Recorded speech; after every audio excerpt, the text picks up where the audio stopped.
మీ side వచ్చేయండి నా side రండి నా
మీరు రండి ముందు రండి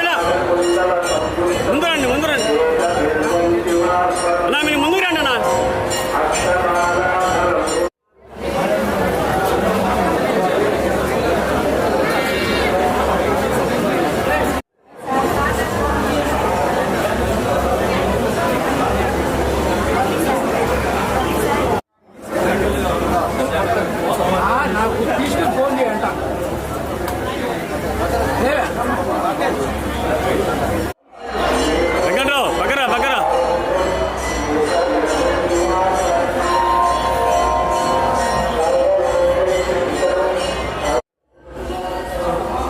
పక్కన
మహాశివరాత్రి పర్వారి ఆశీస్సులు ఉండాలని మనస్ఫూర్తిగా కోరుకుంటూ రాష్ట్రాన్ని అన్ని విధాలా ముందుకు నడిపిస్తున్నటువంటి కూటమి ప్రభుత్వ అధినేత నారా చంద్రబాబు నాయుడు గారి మీద, యువనేత నారా లోకేష్ గారి మీద ఆ భగవంతుని ఆశీస్సులు ఉండాలని చెప్పి మనస్ఫూర్తిగా కోరుకుంటూ మరొకసారి అందరికీ మహాశివరాత్రి శుభాకాంక్షలు.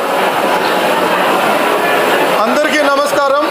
ఈరోజు నెల్లూరులో వెలసిన భువనేశ్వరి సమేత మూలస్థానేశ్వర ఆలయంలో మన రాష్ట్ర మంత్రివర్యులు శ్రీ పొంగూరు నారాయణ సార్ గారు ఇక్కడికి వచ్చి స్వామివారిని ఆ నెల్లూరు ప్రజలు బాగుండాలా అని స్వామివారికి ప్రత్యేక పూజలు చేసుకొని ఈరోజు ఇక్కడ జరుగుతున్న ఏదైతే ఉత్సవాల్లో భాగంగా ఈరోజు స్వామికి ఎలా జరుగుతున్నాయి, క్యూ లైన్లు ఎలా ఉన్నాయి, సారు ఒక నిర్దిష్ట ప్రణాళిక మా గీయటం జరిగింది.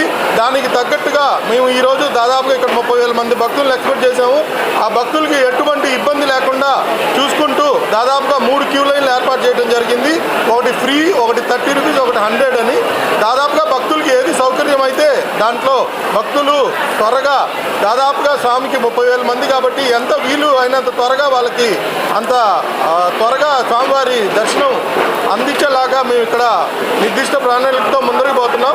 అలాగే స్వామివారి అభిషేకాలు కూడా సామాన్య భక్తులకి ప్రత్యేకించి ఈసారి అభిషేకంను సామాన్య భక్తులకి అందుబాటులోకి దాటం జరిగింది.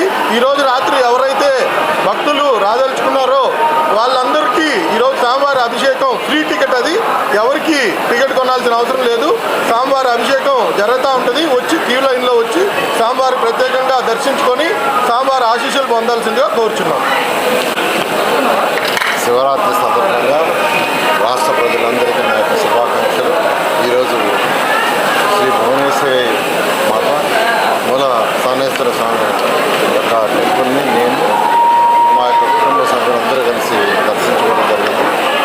ఆ భగవంతుని ప్రతి ఒక్కరూ ఆయుర ఆరోగ్యాలతో ఉండాలని, సకల ఐశ్వర్యాలతో ఉండాలని ఆ భగవంతుని ప్రార్థించడం జరిగింది. ఈరోజు ఒక చక్కటి బడ్జెట్ని నిన్న రాష్ట్రం బడ్జెట్ ప్రవేశపెట్టింది. గౌరవనీయ ముఖ్యమంత్రి గారు ఈ యొక్క రాష్ట్రాన్ని అన్ని విధాలా ముందుకు తీసుకుపోతున్నారు.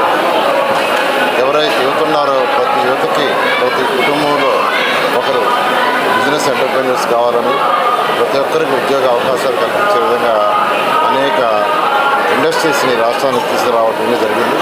దాన్ని దృష్టిలో పెట్టుకుని చక్కటి బడ్జెట్ని పెట్టినారు. నేను అందరికీ ఒకటే చెప్పేది, ఏదైతే ఫైనాన్షియల్గా అన్ని విధాలుగా ఆర్థికంగా దీంట్లో రాష్ట్రాన్ని గౌరవ ముఖ్యమంత్రి గారు ఈరోజు ముందుకు తీసుకుపోతున్నారు. భగవంతుడి దయ వల్ల ప్రతి ఒక్కరూ